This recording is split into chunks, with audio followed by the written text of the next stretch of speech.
Today I'm just going to skip the verse today from Joshua 4 through 7 is our main verse. I'm going to get right into the lesson, and we're going to talk about Africa. And today's lesson is going to be the fellowship in Africa, part 1. There are so many great stories of how God led us into Africa and the work that God has done. I cannot fit it all in one. That's a nice problem to have. So a little later on, I'm going to take the early nations that we impacted in Africa, and then we'll look at other ones later on. The fellowship in Africa, part 1. We began looking at other nations. We had the first deliberate plant internationally was Perth, West Australia, and then I told about the miracle of Mexico, Holland, and then God helped us in Spain, the Philippines. So these were some of our early international churches. And so we began looking for open doors in Africa. Our call is to go into all the world. And so we are naturally looking for where can we preach the gospel. Africa, we were looking for open doors. Starting in 1985, some of our pastors started traveling to Africa. Primarily this would be Kenya, Uganda, and Tanzania. Initially, we didn't have any churches there, so it followed a very similar pattern as the Philippines. That is, we would meet people who would invite us, and we would go and preach for existing pastors and existing churches, but not in our fellowship. They were outside of our fellowship. So, same pattern as the Philippines. We would hold healing crusades. And in Africa, these were very responsive, very, very good in terms of crowds, salvation, miracle, great open door through crusades. And often at the same time, we would invite local pastors to come. We would call it a conference. And it would be something like we do without the church planting because we didn't know them. But we were trying to, with local pastors, impart the vision. When you have something good, you want everybody to have it, right? So we're trying to impart the vision of prayer, evangelism, discipleship, some basic issues. And so we did this in a number of different nations, in a number of different places. And this was over the course of 18 months, 2 years. But the same issues that we faced when we started doing that in the Philippines, the same struggles. You have cultural and language barriers. So these are primarily Americans who are preaching to Africans. They are saying things that are clear to an American, but of course, through translation and different reasons, the message wasn't getting clearly through like they were saying it. And that can be for many different reasons. But the main thing, we came to the same problems and same realizations that we did in the Philippines. If you're going to work with people from other churches and other fellowships, the problem is you can teach and preach all you want. You're not going to overcome past reference points. They'll smile, nod, say amen, but they're interpreting everything you say based on the church they were raised in, the teaching, the doctrine, the people they know. So we came to the same conclusions that we did in the Philippines. My tongue got tangled there. And that is, at the end of the day, if we're going to reach Africa, someone has to go. The lesson, it's the same lesson we learned in the Philippines. Discipleship requires contact. So you can talk about discipleship, being a disciple. It's not going to work unless there is some level of personal contact. Mark 3:14. Then he appointed 12, that they might be with him, and that he might send them out to preach.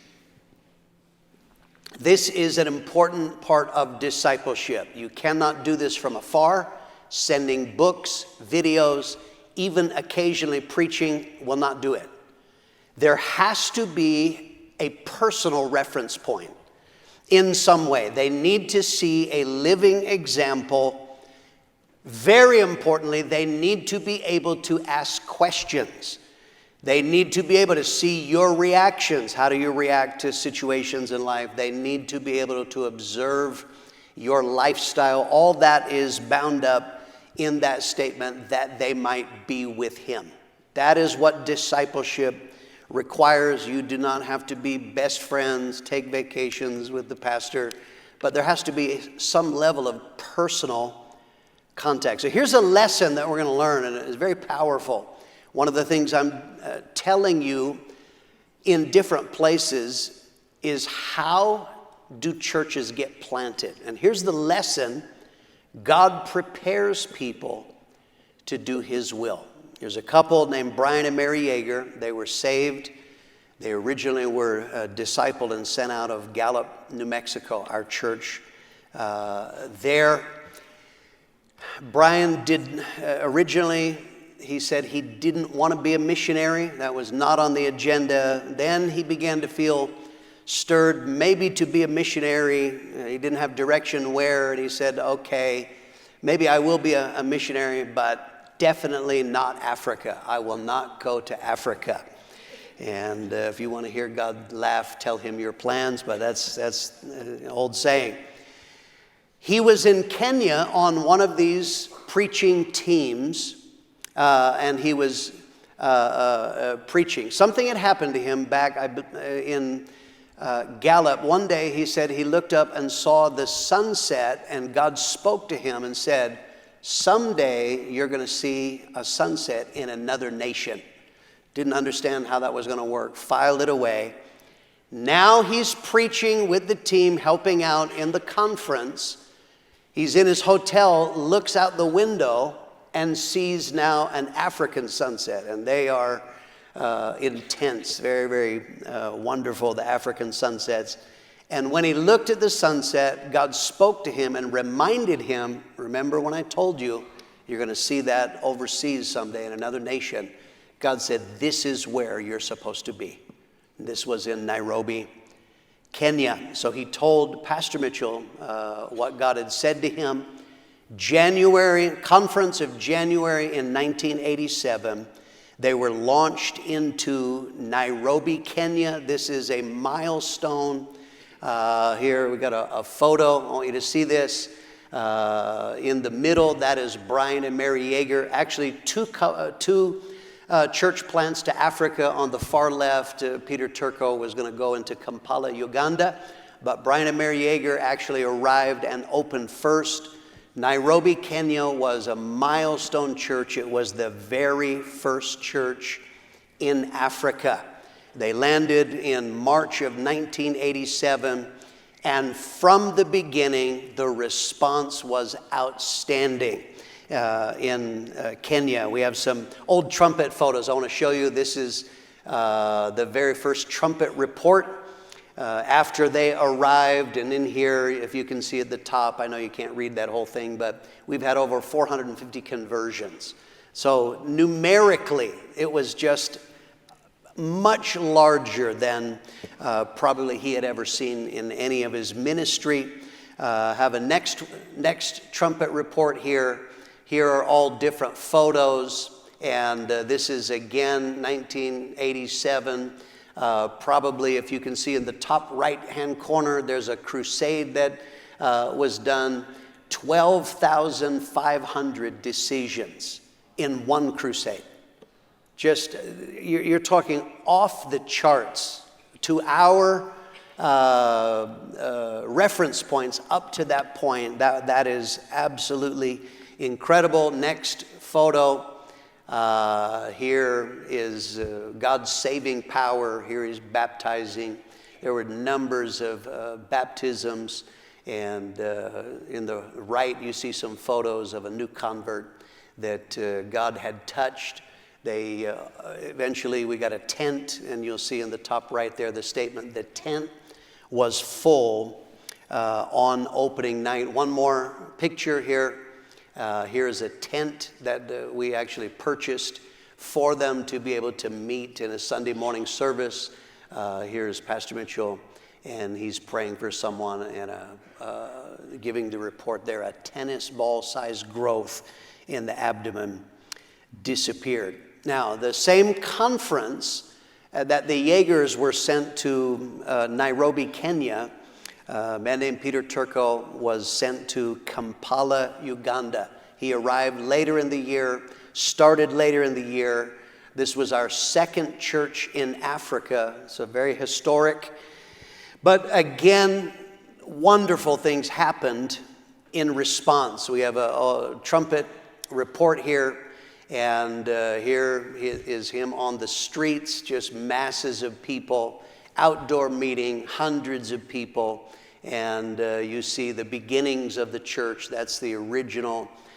He probably hadn't been open that long, but immediately a good group of people were there. Then next, as the time went on, here is a crusade. Top left, you see on crutches for 17 years, gloriously healed, tremendous miracles. You see a crowd from the crusade. You're getting an idea.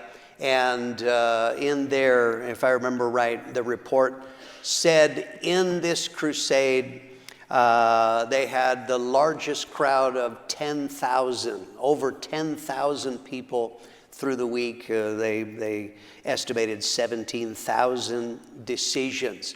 So our first two churches, this is an amazing response. The response level was fantastic. Okay, here's a lesson that why I'm telling you this story. The lesson is that God moves his people through circumstances sometimes.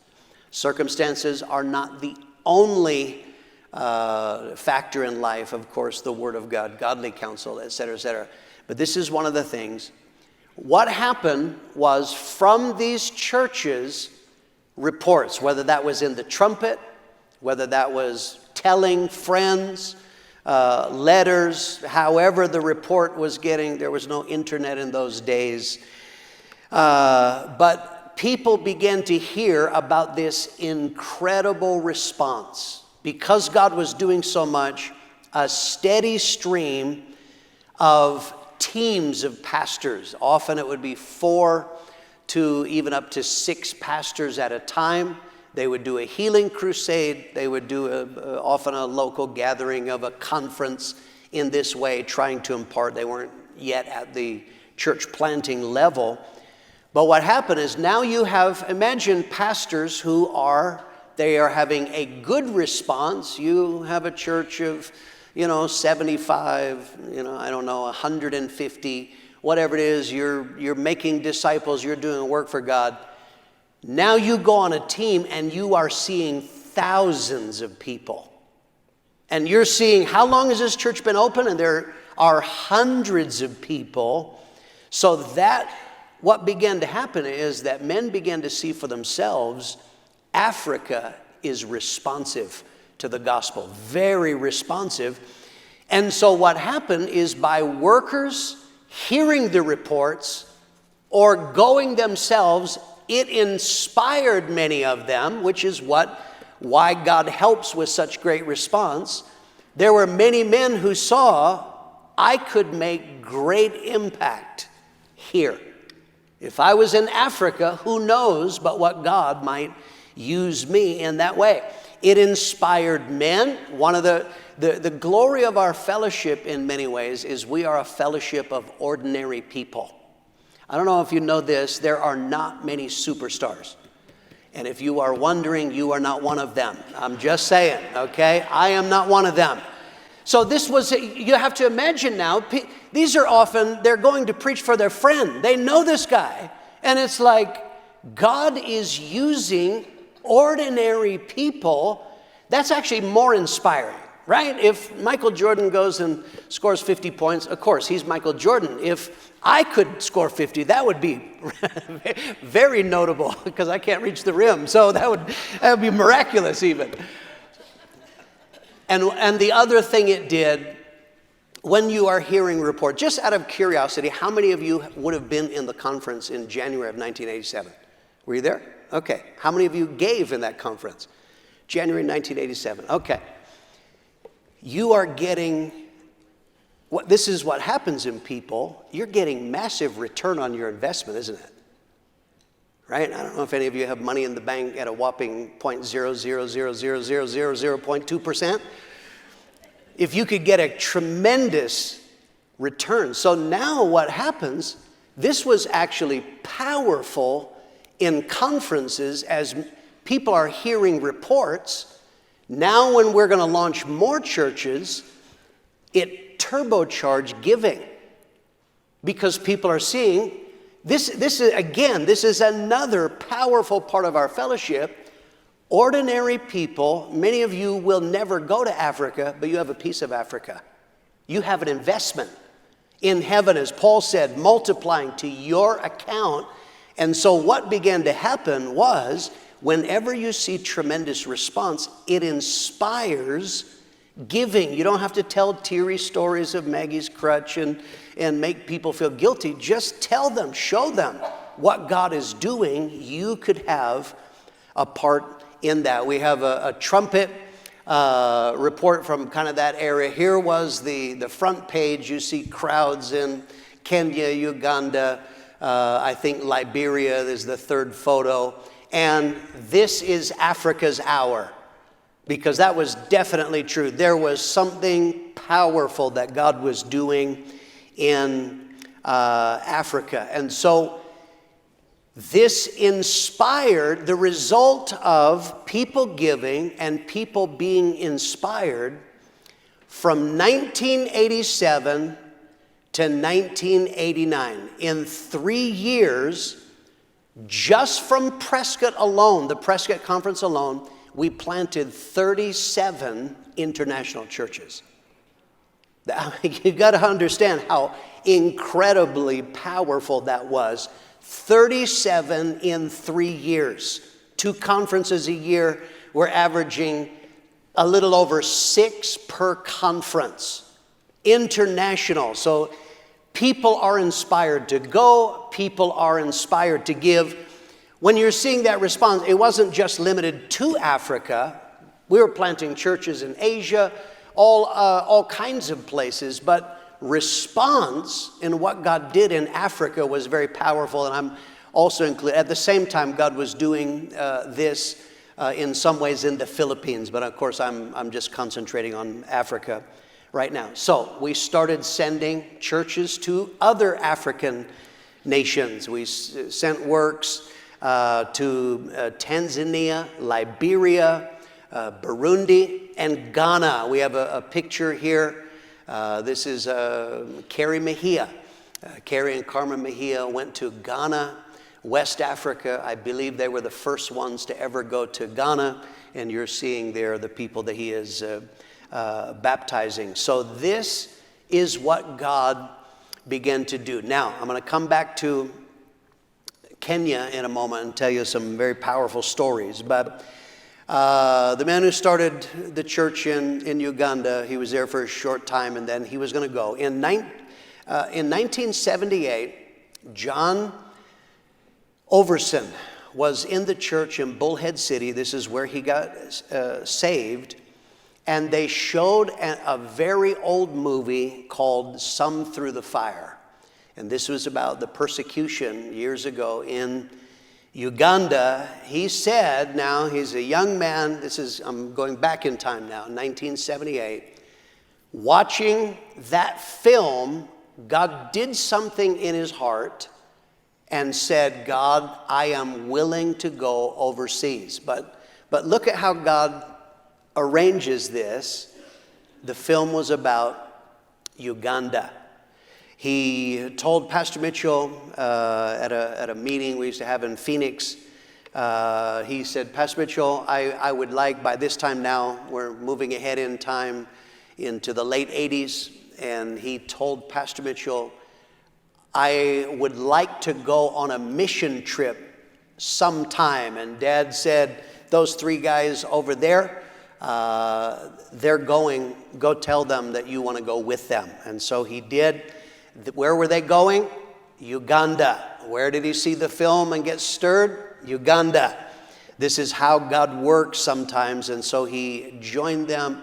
He said he went and preached, helped in the same kind of thing, crusade, conference, preaching, and he is seeing the incredible need, because Africa has great needs, and the great response. His heart, he said, just looking at it, his heart began to beat. He is completely stirred. And he said he was sharing a hotel room with another pastor, and he just couldn't believe what he was feeling. So he said to his fellow pastor brother who was with him on the team, he said, are you feeling anything about this place? And the man looked at him and he said, I feel absolutely nothing. Because it is a heart issue. He said after he returned 3 months later, he happened to be with Pastor Mitchell. They were having some kind of meeting in Kingman. And Dad happened to ask him, hey, John, how was Uganda when you went, knowing it was his first time? And he told Pastor Mitchell, he said, if you ever need me to go, I would be willing to go. Dad was wise, he said, because Uganda was very primitive in those days. And so he said, I think your wife should look at it first. And so he took Colleen, and they went and preached, looked at the work in Kampala, and Colleen said, yes, I would be willing to go. And so they did. They went to Kampala, Uganda. They were the second pastors of the church there, and they spent 5 years. We have some photos of the Oversons. Here they are.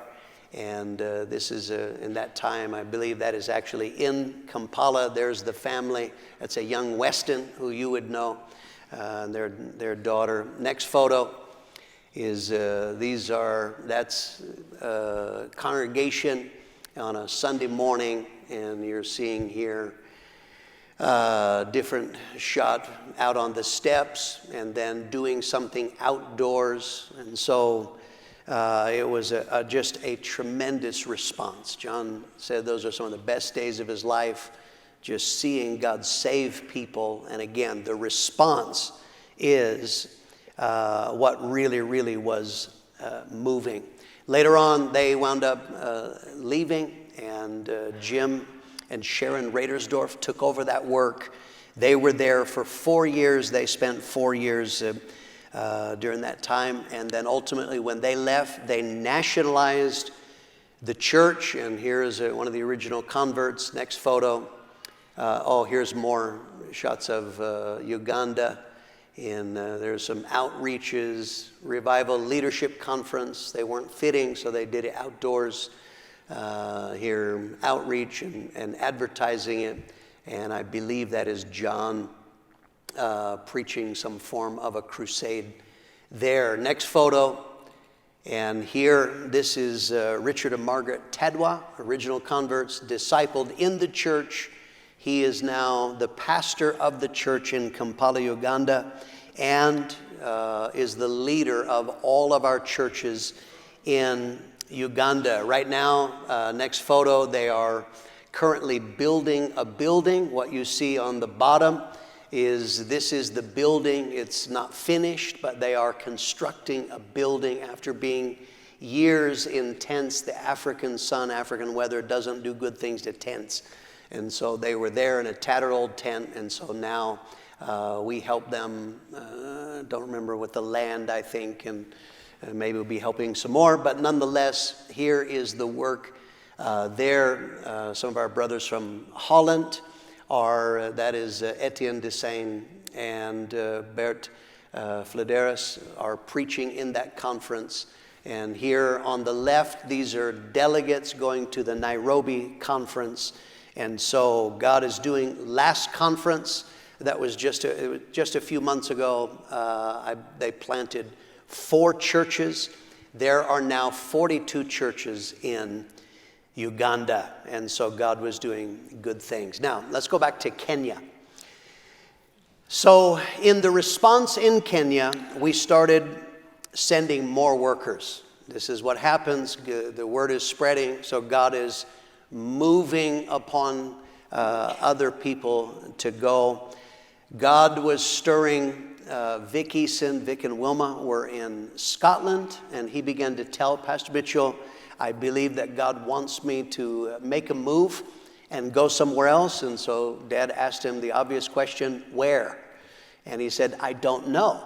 And Dad said, so he said, you're supposed to tell me where to go. And Dad said, I don't operate like that, Vic. And so he left it, but he was persistent, still was telling him that he wanted to make a move. And sure enough, later on, he said, I need you in Kisumu, Kenya. It had been pioneered, and so the Easons came and took over the work. We have a photo here. This is an early report, and there is Vic praying for a blind man who got healed. This is an outdoor crusade, and there is another shot of him preaching in the crusade. Did a great work in Kisumu, Kenya. Kisumu, I believe, was the second work we had there in Kenya, and then they moved on and went to Zambia, which I'll tell about later on. Tom Drought, again pastoring, and I believe he was in Farmington or Phoenix. I don't remember, maybe Phoenix by that time. He went in with a team. This is often what would happen. Groups of pastors would go. He was going to help with the team to preach in the conference in Nairobi, and I see in my notes it was Phoenix where he was pastoring. At that time, he said he felt unsettled in his ministry in Phoenix, which is often God stirring the nest to prepare you for something else. He felt stirred and was actually looking at Tanzania, was thinking of going to Tanzania, and one of his friends was in Tanzania. The hunting in Tanzania had no part of his decision making. He was just drawn for the souls of men. That's for Tom there, my little inside joke. But nonetheless, he was looking at, he actually on the crusade, he asked Dad if he could go and look at Tanzania, which he did, and was originally planning on going there. But he ultimately told Pastor Mitchell, I'm willing to go to Tanzania, but he said, I'm willing to do anything. And so conference was going to be coming up. And so when the Easons moved to Zambia, which I'll tell about later on, Tom and Cindy Drought wound up taking the church in Kisumu, Kenya. I have some photos of during that time. Here is Tom preaching. And the bottom left, a baptism in Kisumu. Top right, here's the tent that we would have purchased for the church in Kisumu. There's the congregation. This is in Tom and Cindy Drought's era. Bottom right, there's a photo of the tent from the inside. And so you're seeing great work that God was doing in Kisumu, Kenya. John McCarthy heard Pastor Mitchell preaching in conference, and we had, through circumstances, there was a group of people in Liberia who were meeting together, but they had no pastor. Somehow found out about our fellowship, or someone had contact with the fellowship. So they were asking, would you send someone to Liberia? And so Pastor Mitchell in conference, probably it was Monday night, he was preaching, stirring people to obey the call of God. And he's told about this group of people in Liberia, and he said, that group of people, they need a pastor. Is there someone willing to go? And so John McCarthy wound up going and telling him that he was willing to go. but John and Esther Gooding had actually spoken to Pastor Mitchell, so they were going to go and take the work that had been pioneered in Liberia. Another man had pastored there, complicated situation. But nonetheless, so McCarthy's are now in motion, willing to go, but no, Liberia, we filled that. So he wound up pioneering in Nakuru, Kenya. And we have some photos from their time in Nakuru. This is, the center is the photo of them as they arrived in Nakuru, and then you see some photos of the tent jammed to capacity, and you see different photos of the work that God was doing. They were there for 8.5 years. Some converts that were saved originally in Nakuru. They wound up nationalizing it. Next photo, here is Eric and Clementina Muyea, who you would see, they come to conference. They've been here in our church. These are now the pastors of the church in Nakuru and one of the larger church planting churches there. So God's doing good work. The Droughts wound up moving from Kisumu when a worker left Nairobi, and they took over the church in Nairobi. Next photo is here now. This is now in Nairobi, Kenya, in an area called Kibera, that they took over the church and pastored there for a time. Mike and Yolanda Stamper came and took over. They were stirred, and so they took over the church in Kisumu from the Droughts. We have some photos from their time there. And so here is the delegates for conference. There is a picture of the church. This is from their, that's a wedding. And then again, you're seeing the responsiveness of what God was doing.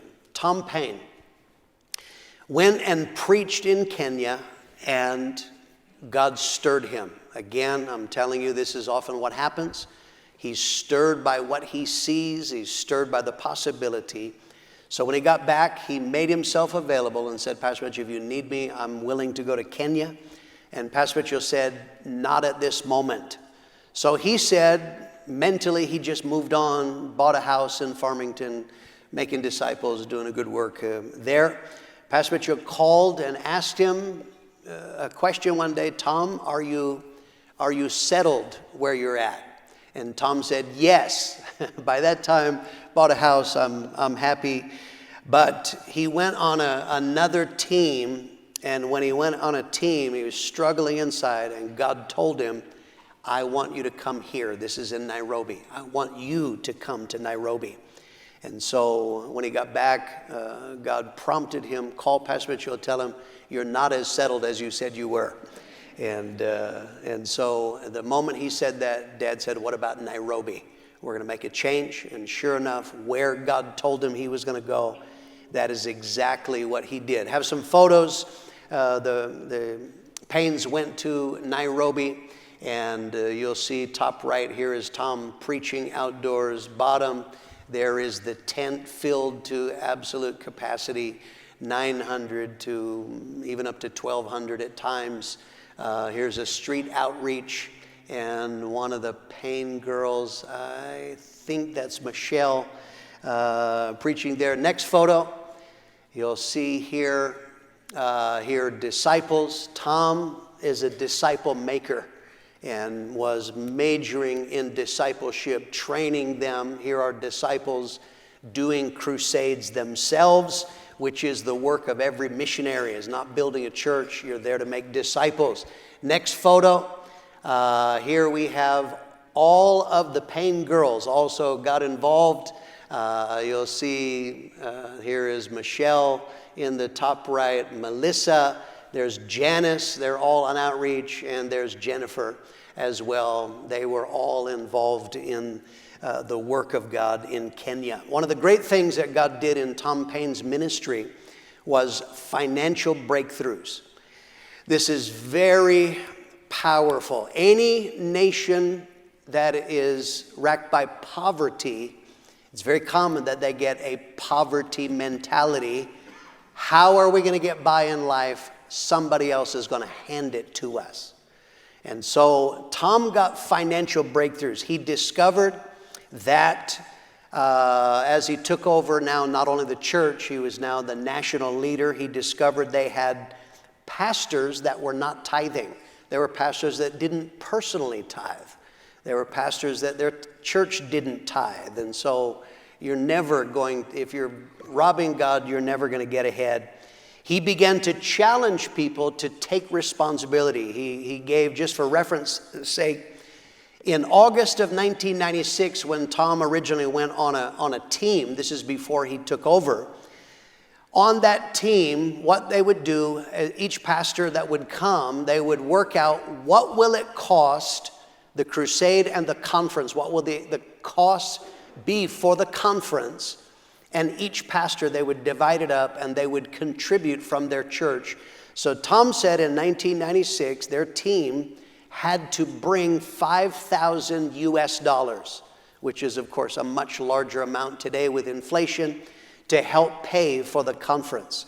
When he arrived in Kenya, in the February 1997 conference, because Tom has financial dominion and began to preach and challenge, they reduced that. They only needed $800 US. So now he's getting, Kenyans have to invest in Kenya. By February of 1998, they didn't need any money from outside. Not only did they not need money from outside to pay for the conference, on Thursday night, because they weren't at the point of planting churches internationally yet, they took a world evangelism offering and sent it to Prescott. Now, I want to tell you that's the same pattern that we followed in South Africa. When locals believe in the vision enough to invest in it and pay for it themselves, you know that you are winning. And that is a major, major milestone. Now, here's a lesson. I'm going to tell you some fascinating stories. The lesson is about overcoming the gates of hell. Let's read Matthew 16:18. And I say also unto thee that thou art Peter, and upon this rock I will build my church, and the gates of hell shall not prevail against it. Okay, gates are where strategies were formed in ancient times. The Bible speaks about this. When they're going to battle, they met at the gate to decide that. So Jesus is saying the strategies of hell will not prevail. The devil will not win if it is a genuine work of God. Okay, here's the story. Tom Paine is there. He's not there long when one of the men who lived on the property, was responsible for numbers of things, was responsible for counting or in some way had access to the offerings. Tom he began to be suspicious and had an allegation. He had no proof yet, but he felt that the man was stealing the money, and so he disciplined him. And what Tom didn't know is that this man immediately went out. Two rebellious men who had left the church, they made a plot to take over the church, to steal the church. So Tom is talking to this man. He said at the time that he's talking to him, he doesn't have all of the information, but if you pray and you ask God for guidance, he said he just felt on the inside, even before he had all the information, he suddenly looked at the man and he said, "Give me your keys." And the man said, "But Pastor, if I give you my keys, I will not have keys." He said, "That's right, give me your keys right now." Got the keys. He got the keys off him. What he didn't know is they had plotted the next Sunday, they were going to lock Tom Paine out and take over the church. So this was God, just an inner prompting. So this delayed this plan. He said the man that he had just disciplined now missed church, and he showed up in the evening service late. And so Tom called him over. He said, "Where were you?" And he said, "I was nowhere, Pastor." I was nowhere. He was at a meeting, again, making plot. Okay, we're going to do it this weekend. Didn't work out. Now, how are we going to take over the church and steal it? So Tom didn't have all of the information. That man went off the platform. A pastor who had Tom had actually not really ever spoken to, came and said, I have to speak to you. I want to confess something. He said, I just left a meeting. They are plotting. They're going to try to steal the church. And that man is involved in it. So he called him up, had the man tell what he said. And so he fired him, removed him, and they got him a house kind of far enough away to be safe. Paid his rent for 6 months, but they got him away. He said that that man came in the following Sunday, that he now didn't have keys, but he came in and made a scene and violently was trying to make a scene to try to take over the church. It was so bad they had to call the police. This made the papers. It was problematic. Tom now is very, very troubled. He called Pastor Mitchell, and so Pastor Mitchell flew Harry Hills, who was the previous pastor of the church and was well-liked, flew him in. He's going to do a revival.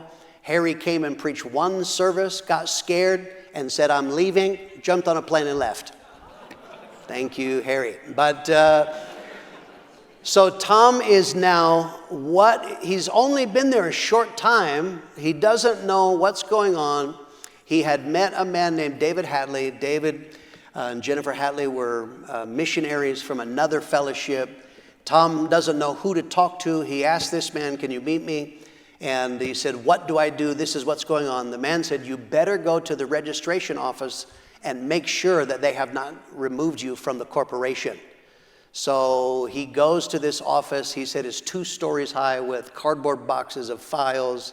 Like, where would your file even be? Asked the man, who he was and the organization. The man said, oh yeah, I just saw your file. It's on the desk. Why? Because they were plotting. What they do is they bribe someone to make a fake document, put it in the file, and then they call the police and they say, we're the owners, you're out. And that's very, very common. So he said, you better make sure. So this man said, no, I will help you. I will help you. So Tom doesn't know there are shifty people in the world. The next day, he got a call from a man named Paul Limonaggi who said, I am from the president's office. I need to meet with you. I need to ask you some questions. What do you want to ask? He wouldn't tell him.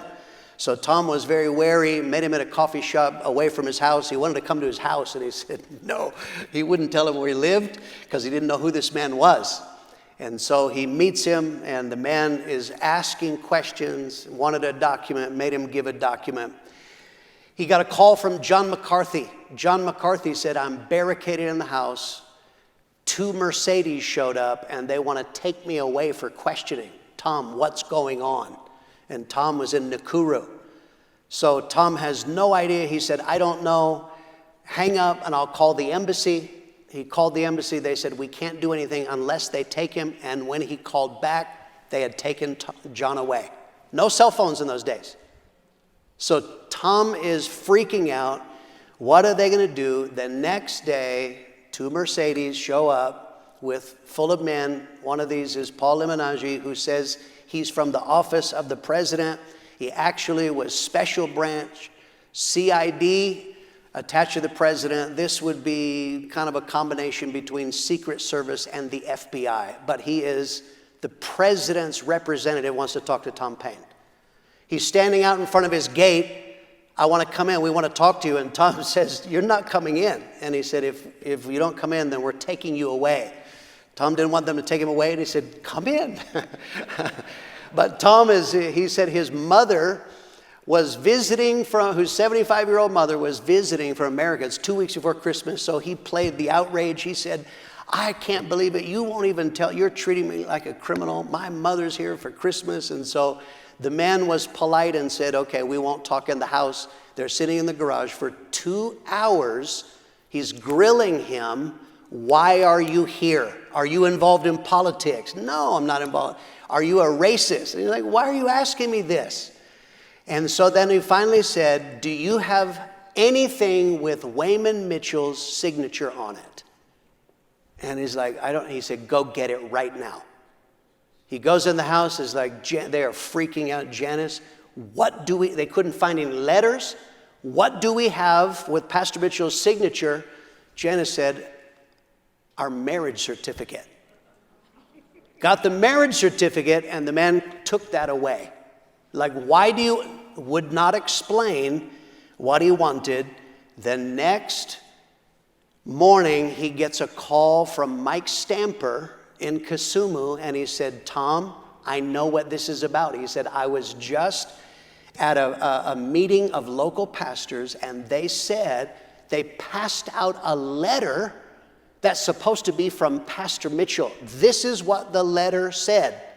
Dear Tom, I'm sending Harry Hills with $5 million for you to distribute to turn the upcoming election to get rid of that monkey, the president, Daniel Arap Moi.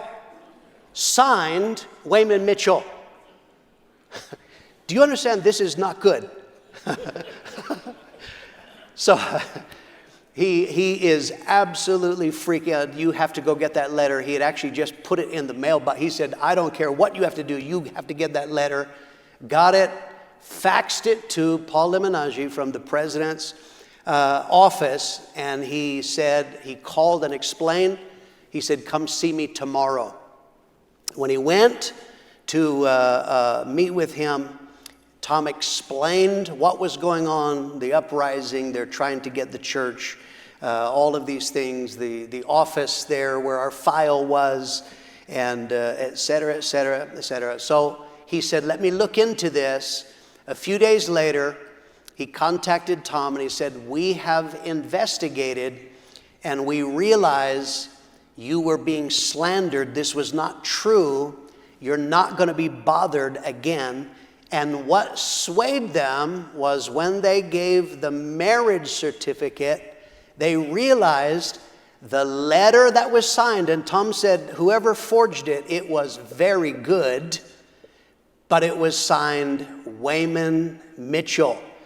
And my father never signs his name Wayman Mitchell. His middle name was Othel. He always signed Wayman O. Mitchell. For an O, the work of God in Kenya was preserved. Because that is God at work. Amen. So he told Tom Paine, he said, if you ever need anything, let me know. The man who tried to steal the church then came demanding money, and when Tom said, no, we're not giving you money, then he made a threat on his life, and so he called Mr. Limonagi. You said, if I ever need anything, he said, this man is demanding money and making a threat of violence. And so a little while later, he called and he said, I don't think you'll ever be hearing from that man again. Tom said, is he okay? And the man laughed. He said, he's okay, but he won't be bothering you again. Tom each year would take Paul Limonagi a gift, or would send a gift, a pen set. I'm not talking about a bribe, but just a gift from America. One year, he sent Wycliffe to give a gift and found out Paul Limonagi was in the hospital. He was dying. And so Tom told Wycliffe, go right now. Kenyans don't like hospitals. He said, you go to the hospital, use my name, tell him that you want to see and you want to pray for Paul Limonagi.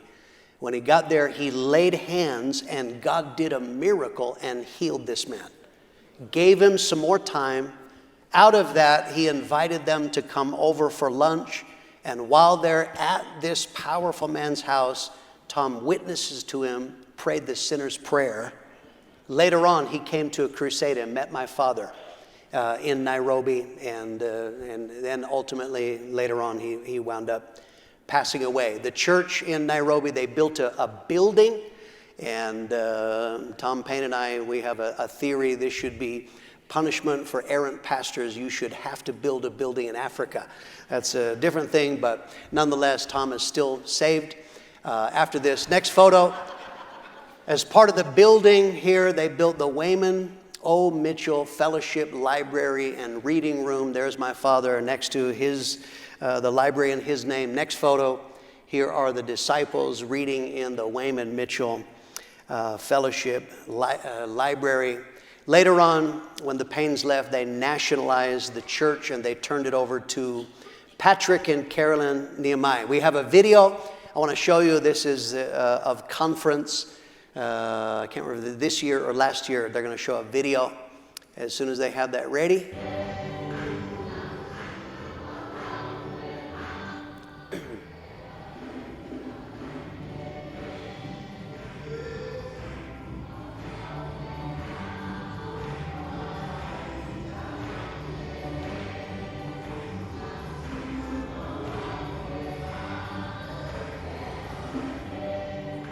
Okay, praise God. If you invested in Kenya, you have a part in that.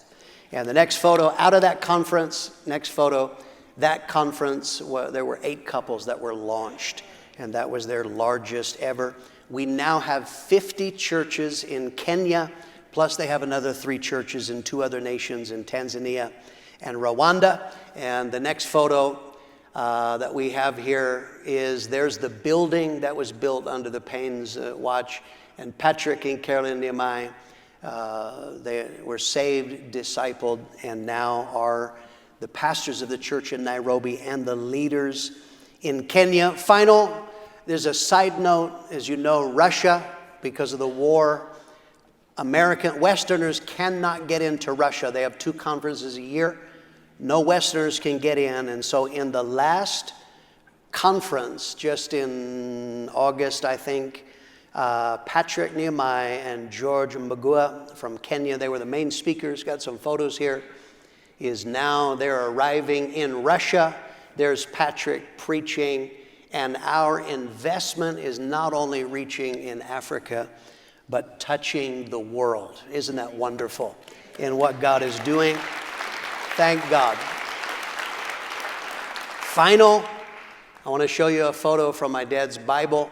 This is a word that he was given in conference July of 1989. Be strong and of good courage and do it. Fear not, nor be dismayed, for the Lord your God, even my God, will be with you. He will not fail you or forsake you until you have finished all the work for the service of the house of God. And you'll see he wrote in the left, what God was impressing him is Indonesia, Africa, Spain, and the United States. I am telling you, what we're doing is a work of God. It's a miracle. It's a miracle in how it comes about. It's a miracle in how it's preserved. It's a miracle in the work that continues to multiply even to this day. Thank God. That's all we have